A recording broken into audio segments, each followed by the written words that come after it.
ابو جعفر منصور کی کوئی بحث ہو رہی تھی اپنی بیوی کے ساتھ، تو اس نے کہا میری بات تو نہیں مانے گی، کسی بزرگ کو، کسی عالم کو، کسی شیخ الحدیث کو بلاتے ہیں، ان سے فیصلہ کروا لیتے ہیں۔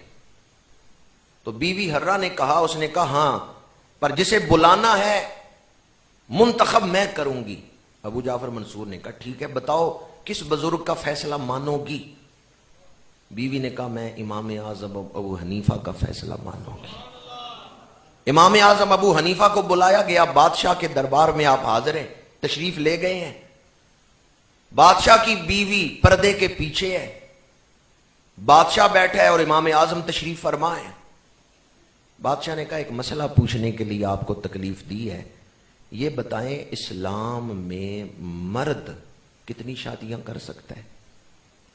امام اعظم نے فرمایا 4۔ بیک وقت 4 نکاح جائز ہیں، ایک وقت میں 4 بیویاں مرد اپنے نکاح میں رکھ سکتا ہے۔ جب آپ نے یہ مسئلہ بیان کیا تو بادشاہ اپنی بیوی کی طرف متوجہ ہوا، سن رہی ہو؟ جن کا نام تو نے لیا تھا انہوں نے مسئلہ بتا دیا ہے، 4 نکاح مرد کر سکتا ہے۔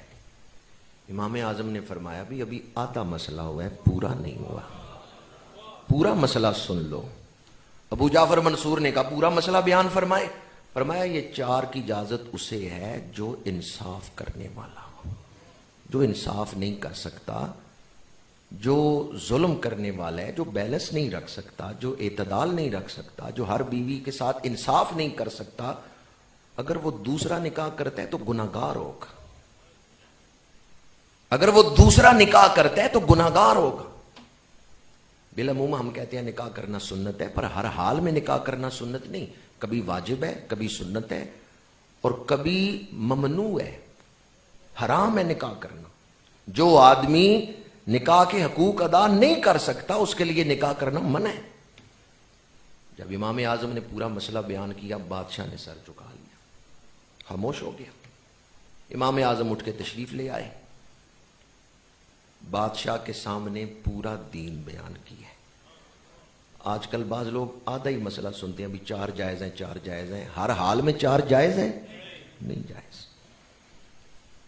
امام اعظم گھر تشریف لے آئے، شاگرد بیٹھے ہیں، آپ سبق پڑھا رہے ہیں۔ بادشاہ کی بیوی نے 50,000 درم کا تحفہ بھیجا ہے کہ آپ نے بادشاہ کے سامنے حق گوئی سے کام لیا ہے۔ جب بادشاہ کا اس بیوی کا غلام، ملکہ کا غلام آیا نا درموں والا تھیلا لے کے، یہ 50,000 درم آپ کے لیے تحفہ بھیجا ہے ملکہ نے، آپ نے فرمایا واپس لے جاؤ، میں نے مسئلہ بیان کیا اللہ کی رضا کے لیے۔ آپ نے واپس لوٹا دیے پیسے، فرمایا میں نے اللہ کی رضا کے لیے اللہ کی رضا کے لیے مسئلہ بیان کیا ہے، مال کے لیے نہیں بیان کیا۔ وہ حکمران جو بادشاہوں کے سامنے کلمہ حق کہنے والے، بادشاہ نے آپ کو بلایا، چیف جسٹس کا عہدہ خالی ہے، میں آپ کو نامینیٹ کرتا ہوں، آپ آج کے بعد قاضی القضات ہیں، چیف جسٹس ہیں۔ آپ نے فرمایا نہیں، یہ بھاری ذمہ داری میں نہیں اٹھا سکتا۔